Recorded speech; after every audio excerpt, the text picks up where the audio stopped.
Hello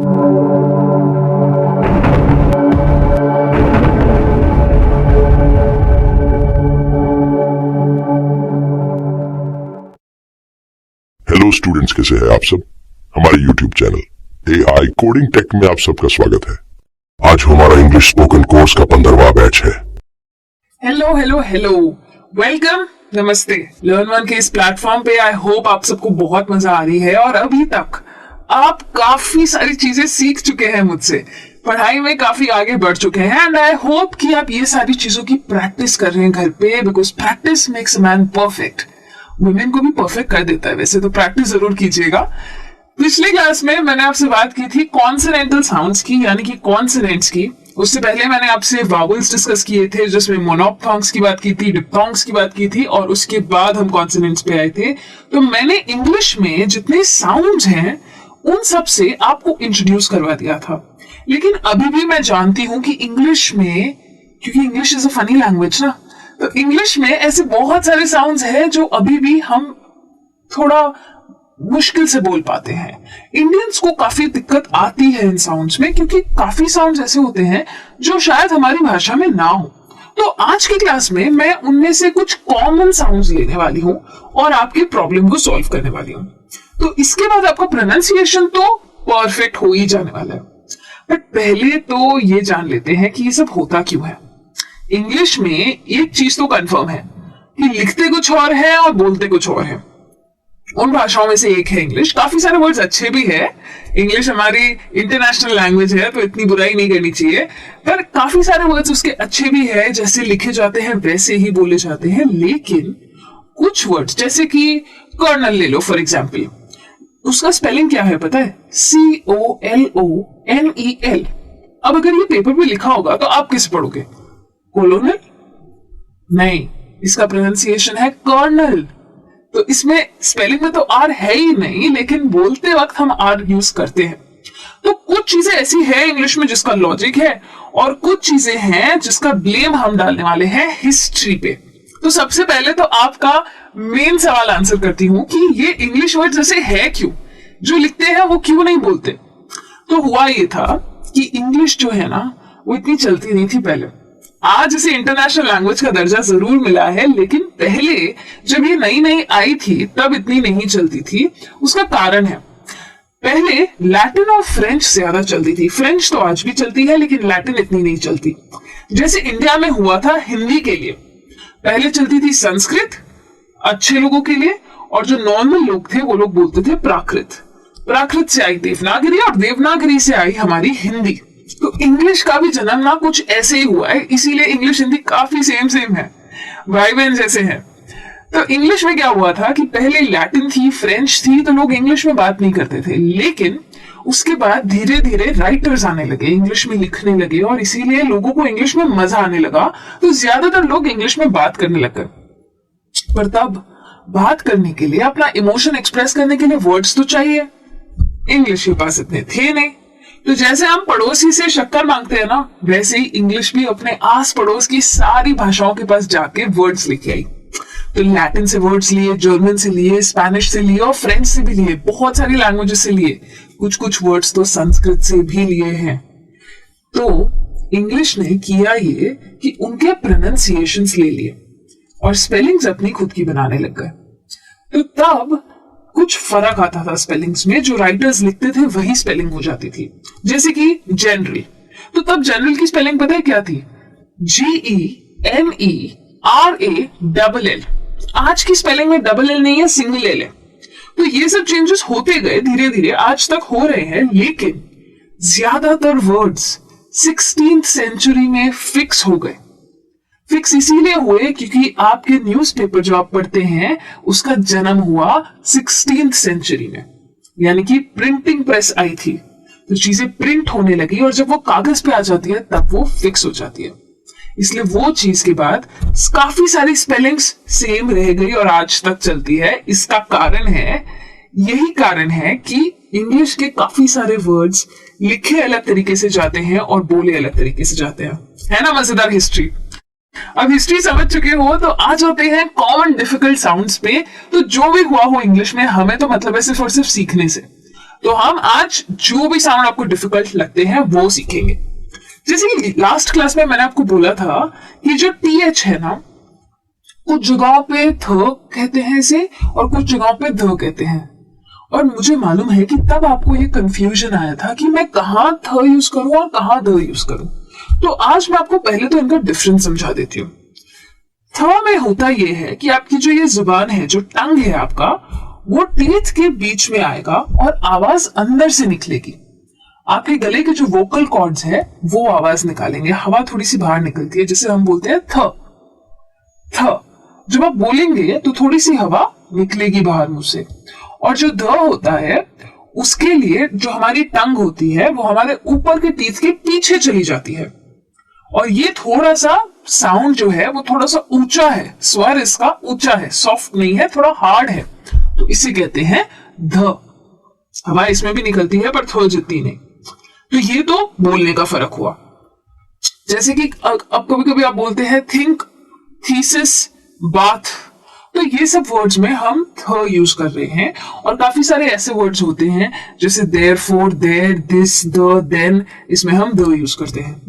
अब आप सोच रहे होंगे कि यार इसका लॉजिक क्या है, तो कोई लॉजिक नहीं है। सच बताऊं तो इसमें कोई स्पेसिफिक रूल्स नहीं है, इसके लिए मैं फिर से हिस्ट्री को ब्लेम करूंगी। लेकिन टेंशन मत लीजिए, मैं समझाऊंगी लॉजिक, क्योंकि आज तक इंग्लिश में कुछ कॉमन पैटर्न्स देखे गए हैं। पैटर्न्स मैंने इसीलिए कह रही हूं क्योंकि इनके एक्सेप्शन हो सकते हैं, ये रूल नहीं है। ये चीज मैंने खुद ऑब्जर्व की है और मेरे जैसे कई और लोगों ने ऑब्जर्व की है कि कुछ कुछ ऐसा होता है।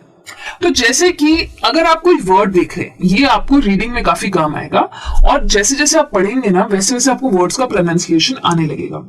जिन लोगों को फोनेटिक सिंबल्स पता होते हैं वो तो डायरेक्ट डिक्शनरी खोल लेते हैं। अगर आप गूगल में भी कोई वर्ड डालेंगे ना तो उसका फोनेटिक सिंबल आ जाएगा और आपको पता चल जाएगा कि इसमें ये साउंड डालना है। लेकिन उस कंफ्यूजन में अगर नहीं जाना चाहते हैं तो मैं आपको स्पेलिंग के साथ लॉजिक सिखाऊंगी। थोड़ा स्लो है ये मेथड, लेकिन इसके बाद आप ये सारी स्पेलिंग्स नोट करने लगिएगा। जैसे कि सबसे पहला पैटर्न, जब ये टीएच जो है, जब ये दो वावल्स के बीच में आ जाता है, जैसे कि आपके एग्जाम्पल में है मदर, तो ये वावल्स क्या है, ओ और ई। तो जब इन दोनों के बीच में टीएच आया तो हो जाता है द। मदर, बॉदर, वेदर, बेद। हाँ जी, ये है बेद, बात नहीं है ये। बात और बेद अलग अलग वर्ड्स है, ठीक है। अगर ये किसी वर्ड के बाद आता है या फिर किसी कॉन्सोनेंट से पहले आता है तो उसमें हम यूज करते हैं सॉफ्ट टीएच, यानी कि थ। तो जैसे कि ऐसे वर्ड्स होते हैं बाथ जैसे या मिथ जैसे या माउथफुल जैसे। नोट कीजिए, जो टीएच है वो वर्ड के लास्ट में आता है या फिर अगर बीच में आ रहा है तो उसके जस्ट बाद कोई कॉन्सोनेंट है। जैसे माउथफुल को देखिए, बीच में आ रहा है टीएच और उसके बाद है एफ, तो एफ जो है वो मेरा कॉन्सोनेंट है, इसीलिए वहां पे मैं सॉफ्ट टीएच यूज करती हूँ, माउथफुल। तो उसे मैं माउथफुल नहीं कहती हूँ, माउथफुल कहती हूँ। तो ये तो पैटर्न नंबर 2 है। अच्छा, इसमें एक एक्सेप्शन है, वो है वर्ड विथ का। मैंने आपको बता दिया था कि एक्सेप्शंस आएंगे। तो ये जो वर्ड है WITH, कई लोग इसको प्रोनाउंस करते हैं विथ, यानी कि सॉफ्ट टीएच के साथ। गलत है, सॉफ्ट टीएच के साथ नहीं, इसे हार्ड के साथ प्रोनाउंस करना होता है, यानी कि ये हो जाता है विद। विद, तो जी ये जो टीएच है ये द का साउंड ले लेता है, विद। हम इंडिया में काफी सारे लोग टीएच जो है वो थ की तरह बोलते हैं विथ के साथ, लेकिन हमें ये याद रखना बहुत ही ज्यादा जरूरी है कि ये जो इंग्लिश है ये भाषा अंग्रेजों की ही है। तो उनकी तरह बोलना सीखेंगे तब थोड़ा थोड़ा इंग्लिश इंप्रूव होगा। अब बात करते हैं एक और पैटर्न की। अब जैसे कि कोई फंक्शनल वर्ड्स है, फंक्शनल वर्ड्स का मतलब है ये दिस, दैट, देयर, दे, ऐसे कोई वर्ड्स हैं, यानी कि ऐसे वर्ड्स जो सेंटेंस के मतलब में कंट्रीब्यूट नहीं करते लेकिन सेंटेंस बनाने में हमारे काम आते हैं, उन्हें हम फंक्शनल वर्ड्स बोलते हैं। तो वो सारे वर्ड्स में अगर टीएच है तो उसे हार्ड टीएच कहते हैं, यानी कि द जैसा प्रोनाउंसिएशन होता है। तो हम कहते हैं this, these, there, they, the. आप देख रहे हैं ना, मेरा द और द ही निकल रहा है। और बाकी सारे जो वर्ड्स होते हैं सेंटेंस के, उन सब में सॉफ्ट टीएच आता है। जैसे कि थंडर है, थिएटर है, थिंक है, और भी बहुत सारे वर्ड्स हैं। और उन सब वर्ड्स में ये सारे वर्ड्स जिनका कोई मतलब होता है, जिनका कोई डेफिनेशन, कोई मीनिंग होता है, उसमें आता है सॉफ्ट टीएच। तो हार्ड टीएच के तो सिर्फ दो ही रूल्स हैं। एक, अगर वो दो वावल्स के बीच में आता है तो, और दूसरा, अगर वो फंक्शनल वर्ड्स में आता है तो। इतना याद रख लीजिए, ये पैटर्न्स आपके काम आएंगे। आई एम श्योर इसके अलावा भी बहुत पैटर्न्स होंगे, बट अभी के लिए इतना काफी है, आपका काम जरूर निकल जाएगा इसमें से। अब बात करते हैं एक और साउंड की, जो कि है ER साउंड, यानी कि याद रखिए, स्पेलिंग और साउंड एक चीज नहीं है, आपके अंडरस्टैंडिंग के लिए यहाँ पे लिखा हुआ है, लेकिन हमें साउंड पे फोकस करना है क्योंकि हम सीख रहे हैं प्रोनाउंसिएशन को। तो ये जो साउंड है ना, ये बहुत ही ज्यादा कॉमन है। अब जैसे आपके सामने यहाँ पे ऑप्शंस काफी सारे दिए हुए हैं, एग्जांपल्स काफी सारे दिए हुए हैं। एक चीज जरूर नोटिस कीजिए कि इन सबके स्पेलिंग में ER नहीं है। मैंने कहा था स्पेलिंग और साउंड एक चीज नहीं है। तो नर्व में ER है, चर्च में UR है, फर्स्ट में IR है, वर्ल्ड में OR है, और पर्ल में EAR है। लेकिन इन सब का साउंड है तो हम कहते हैं nerve, church, first, world, pearl. हर एक में आपको थोड़ा थोड़ा R जरूर सुनाई देगा, और यही साउंड आएगा। सबका स्पेलिंग अलग है। तो ये रूल को जरूर याद रखिएगा कि ये जो साउंड है, इसके साथ ये सारे स्पेलिंग्स जाते हैं। ER, IR, UR, OR और EAR, ये सब कुछ इसके साथ जाएगा। तो जब भी आपको ये वर्ड दिखे तो आपको उसका साउंड का अंदाजा आ जाएगा। अगर ये दो साउंड्स आपको क्लियर है, तो अब कुछ इजी साउंड्स पे भी बढ़ते हैं, जैसे कि है व। अब व साउंड तो बहुत इजी है, लेकिन चैलेंज ये है कि वह बोलना कहाँ है, क्योंकि काफी स्पेलिंग्स में वो होता है और हम बोल लेते हैं। तो अब आप सोचेंगे कि इसमें चैलेंज क्या है। जैसे कि नॉर्मल अगर वर्ड्स है, जैसे कि वैली है या नवंबर है, तो कहीं भी शुरू में या बीच में आया तो हमने उसको वो बोल दिया, तो इसमें कोई दिक्कत है ही नहीं।